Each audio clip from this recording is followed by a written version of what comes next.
The morning they handed me my retirement certificate, I cried. Not because I was sad to leave 31 years is a long time, and my knees had been telling me it was over for at least 3 of them, but because I genuinely did not know who I was without the uniform. My husband squeezed my hand and said, "Now you finally belong to me." I thought that was the most romantic thing he had ever said. I was wrong about a lot of things that year. It was my neighbor Dorothy who called me. I had been in San Antonio for 6 weeks, staying with my sister after the retirement ceremony, helping her recover from hip surgery. My husband said he was fine at home alone. He said, "Take all the time you need, sweetheart.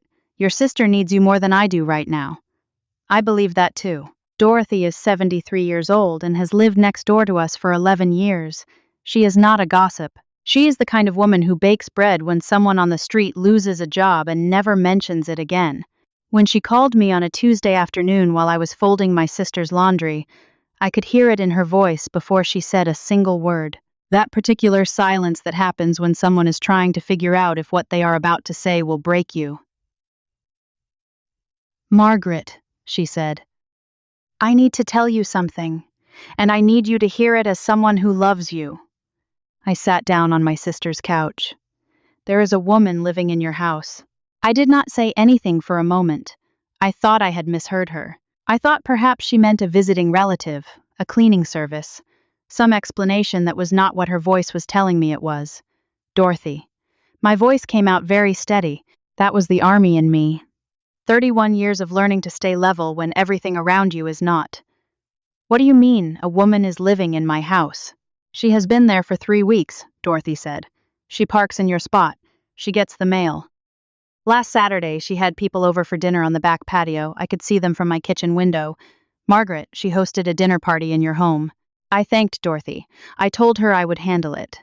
I hung up the phone and I sat there for 4 minutes. I know because I watched the clock on the mantel and I did not move. My sister called my name from the bedroom, and I told her I was fine, just tired. Then I went into the bathroom, turned on the faucet so she could not hear me, and I stood there looking at my own face in the mirror. I had been married for 22 years. My husband's name is Gerald. We met when I was stationed at Fort Campbell and he was a civilian contractor doing telecommunications work for the base. He was funny and kind and he made me feel, for the first time in my adult life, like someone was genuinely interested in who I was rather than what rank I held. We built everything together. The house in Virginia, the savings, the retirement plan we had mapped out on graph paper at the kitchen table one Sunday afternoon with 2 cups of coffee going cold between us.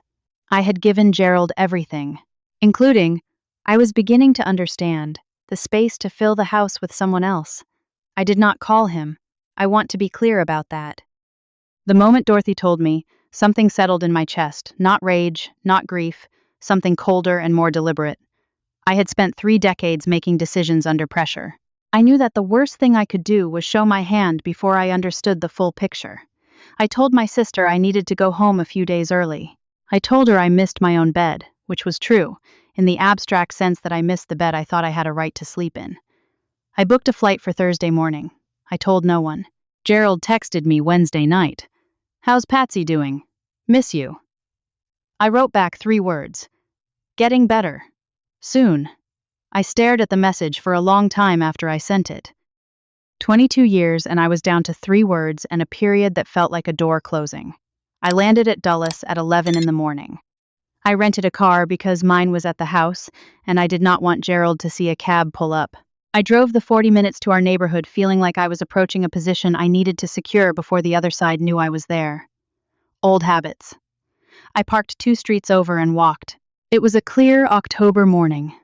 The kind Virginia does beautifully, all rust and gold and cold air that smells like wood smoke. I came around the corner onto our street, and I stopped. There was a car in my spot. A silver Audi I had never seen before. The front curtains were open, the ones I had picked out from a catalog 3 years ago, cream linen with a small border pattern. I could see movement inside. I stood on the sidewalk in front of my own house, and I felt something I had not felt since my first deployment at 26 years old. That specific fear that is not about yourself, but about what you are about to find out. The fear of confirmed knowledge. I rang the doorbell. She answered in 40 seconds. I counted. She was younger than me, perhaps late 40s, with dark hair pulled back and reading glasses pushed up on her head. She was wearing a cardigan I recognized. It was mine. Dark green cashmere, a gift from my daughter the Christmas before last.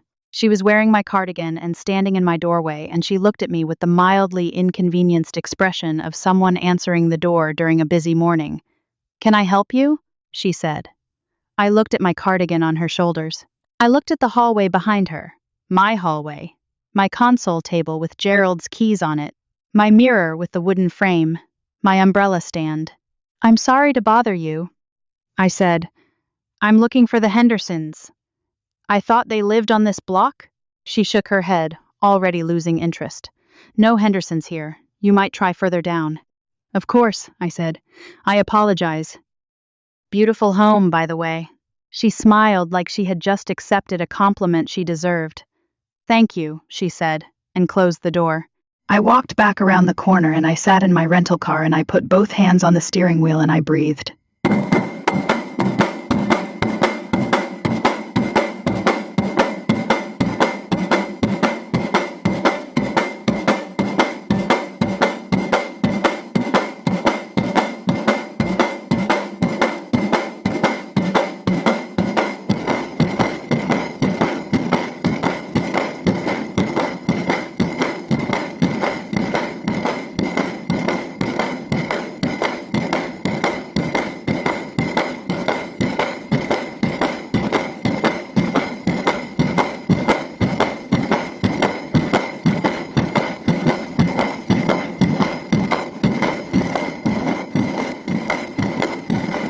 The way they taught us. She had said, "Thank you," for a compliment about my home as if it were hers. She had looked me in my face and accepted it. I drove to a hotel 12 minutes away, and I checked in for 3 nights. Then I called my daughter. My daughter's name is Cheryl, and she is 34 years old, and she has her father's eyes and my stubbornness, which means she is formidable. She answered on the second ring, and I told her everything, and she was silent for exactly the amount of time it takes to absorb something that reorganizes your understanding of a person you love. Then she said, "Mom, what do you need me to do?" That is my daughter. Not, "Are you sure?" or "Maybe there's an explanation." What do you need me to do? What I needed was information. I asked Cheryl to call her Uncle Gerald's brother, Frank, who manages a law office in Richmond without telling him why, just to ask some general questions about property rights and marital assets. I called Dorothy and asked her to keep watching and to let me know if Gerald came home that evening. And then I called an attorney. A real one, not a friend of a friend. Someone who had never met my husband. The attorney's name was Sandra Okafor, and she had 20 years of family law experience, and she did not blink at a single thing I told her. She asked me questions in the methodical way of someone who has heard worse, which was both comforting and deeply unsettling. At the end of our call, she said, "Don't touch anything in that house. Don't announce yourself to him. And get me the documentation." Documentation. 31 years in the military, and I understood documentation. I understood paper trails and timestamps and the importance of establishing a record before anything else. Dorothy texted me at 6:47 that evening. "He's home. Car in garage. Lights on in kitchen. She is still there." I asked Dorothy if she would be willing to write down what she had observed over the past 3 weeks, dates, times, specific things she had seen. She said, "Margaret, I have been writing it down since the second day. I have a notebook." God bless that woman. I have said it before and I will say it until my last breath. That night, I lay in my hotel room and I did something I had not done in years. I let myself feel it. All of it. Not to wallow. I have never had patience for wallowing, but because I have learned that grief does not disappear when you refuse to look at it. It just moves somewhere you can't see it and does damage from there. So I lay in that hotel bed in the dark, and I felt the full weight of 22 years of my life reframing itself around a lie I had not known I was living inside. I thought about every deployment he had kissed me goodbye for. Every phone call I had prioritized even when I was exhausted and 12 time zones away. Every time I had made myself smaller inside my own marriage because I was afraid that being too much, too independent, too accomplished, too shaped by a life he was not part of, would push him away. And all of that time, apparently, I had been providing him a very comfortable situation to fill with someone else. I thought about my cardigan on her shoulders. I was angry.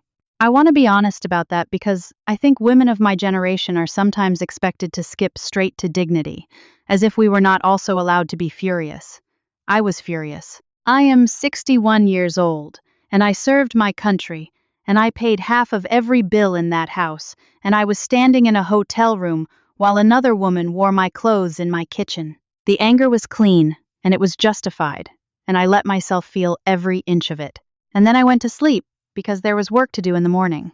Over the next 2 days, I built my case. Sandra guided me through it.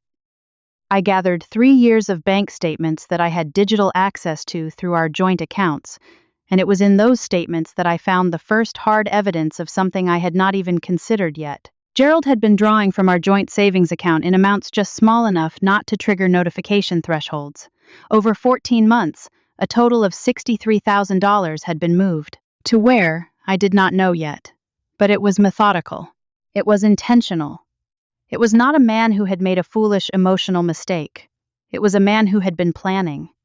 Sandra made a sound on the phone when I told her that, a quiet, professional sound that communicated everything.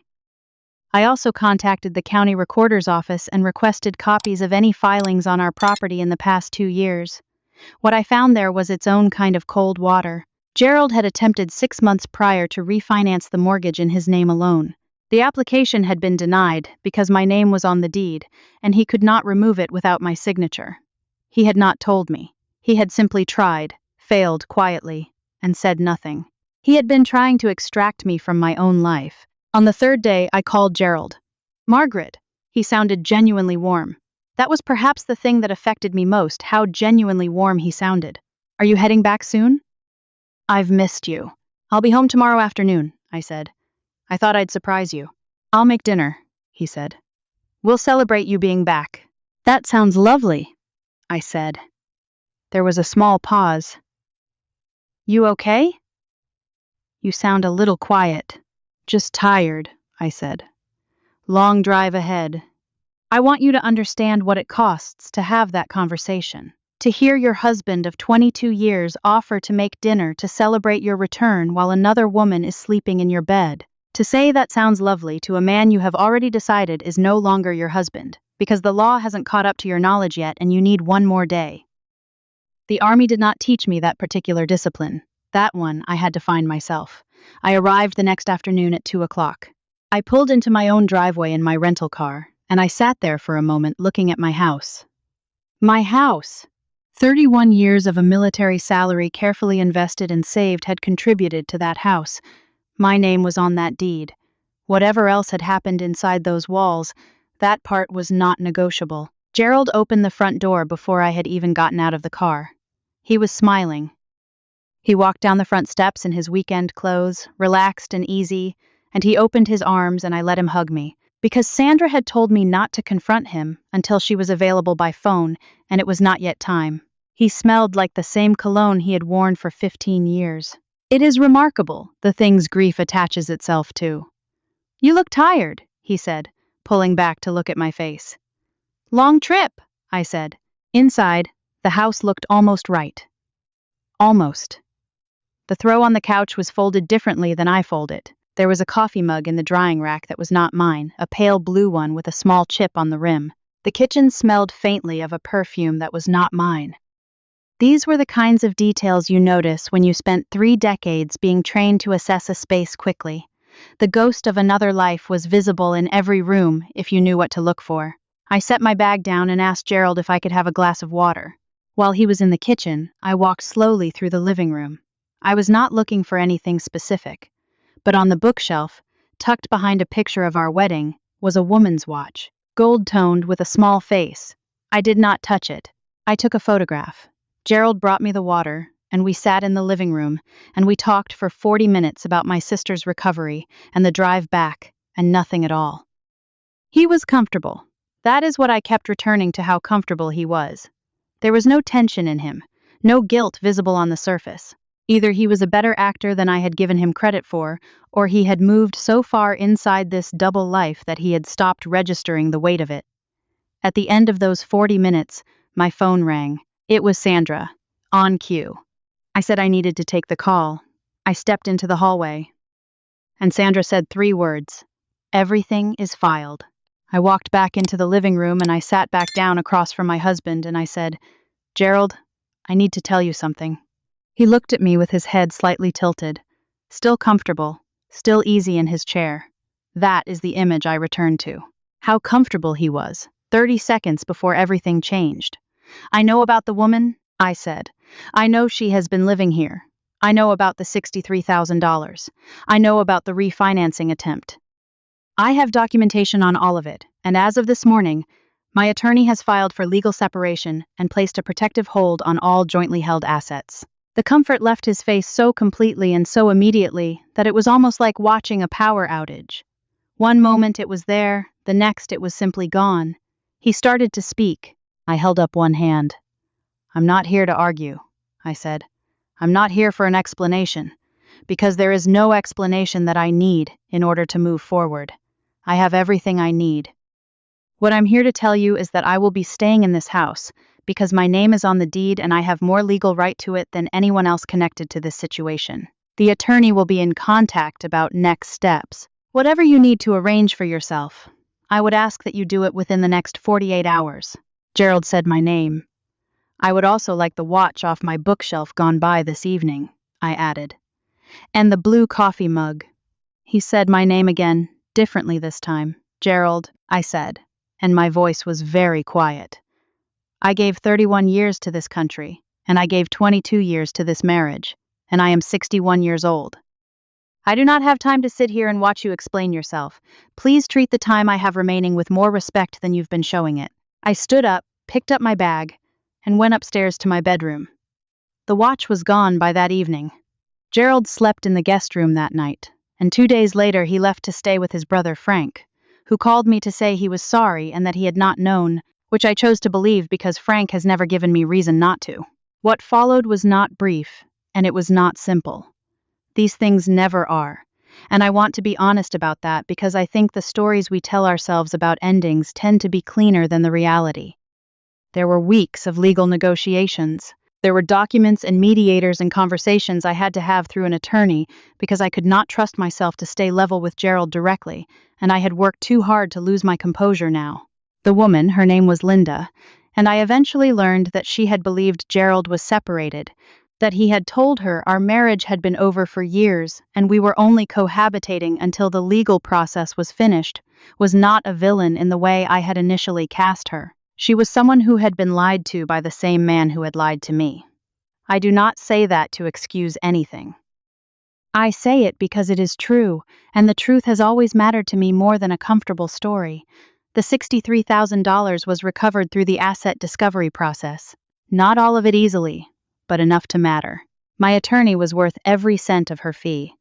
The house is mine. I repainted the living room in January, a warm ivory that I had always wanted but Gerald thought was too light. I folded the throw on the couch the way I fold it. I replaced the bookshelf arrangement and put our wedding picture in the drawer of the nightstand, not because I wanted to pretend the marriage had not happened, but because I did not need it on the shelf anymore. That chapter had a full ending now, and it did not need to be displayed. My daughter came to stay for 2 weeks in February. We drank tea every morning at the kitchen table and watched the birds at the feeder I put up in the backyard, and she told me I seemed different, more like myself, and I thought about that for a long time afterward. She was right. I was more like myself, because the version of me that had been shrinking inside that marriage, quieting her accomplishments, apologizing for her independence, making herself less so someone else would feel like more, that version was retired now, along with the uniform. I spent 31 years being told what I was worth by a rank structure that, for all its flaws, was at least honest. My worth was measurable, documented, promotable. I earned every step. And somewhere in the comfort of civilian life and a marriage I was trying to preserve, I had let someone else decide what I was worth to them. I had accepted that valuation without question. I am not bitter. I want to be precise about that distinction, because there is a difference between understanding clearly what happened to you and carrying it like a wound. Bitterness is about the past. What I am is clear. I see everything now, that I could not see then, and that clarity is not a consolation prize, it is something I earned, the same way I earned everything else. Dorothy came over for dinner last month. She brought bread, because that is who she is. We sat on the back patio in the early evening, and she asked me how I was really doing, and I told her the truth. Some days are harder than others, but most days feel like mine now. Mine in a way they hadn't in a long time. She put her hand over mine and she said, "I'm glad I called." "I'm glad you called too," I said. There is a verse from Proverbs I have kept on the small chalkboard in my kitchen since I was stationed overseas the first time, 27 years old and more scared than I ever told anyone. She is clothed with strength and dignity, and she laughs without fear of the future. I wiped the board clean once a few years into the marriage. Gerald said the quote felt like I was trying to make a point. I erased it to keep the peace. I wrote it back up in October, in slightly larger letters than before. The future is not what I planned for. It is not the retirement I drew on graph paper at the kitchen table with 2 cold cups of coffee. But it is mine, completely and without condition. And I have learned later than I should have, but not too late, that there is no more valuable thing in this life to own. I am 61 years old. I am a veteran of the United States Army. I raised a remarkable daughter. I survived a war zone and I survived a living room in Virginia, and I will tell you honestly that the courage required was not entirely different. I am still standing, and this time, I am standing in my own house, on my own terms, without asking anyone's permission. That, finally, is enough. Losing something you built with your whole heart is devastating, but Margaret's story reminds us that the life waiting on the other side of betrayal can be more authentically yours than anything before it. She wrote a verse back on her chalkboard in larger letters. That small act says everything. It's never too late to reclaim the parts of yourself you quietly set aside for someone who didn't deserve the sacrifice. Your worth was never theirs to determine. A small note to our wonderful audience. This story was crafted and imagined by AI, designed to bring you an entertaining listen and hopefully a little something meaningful to carry with you today.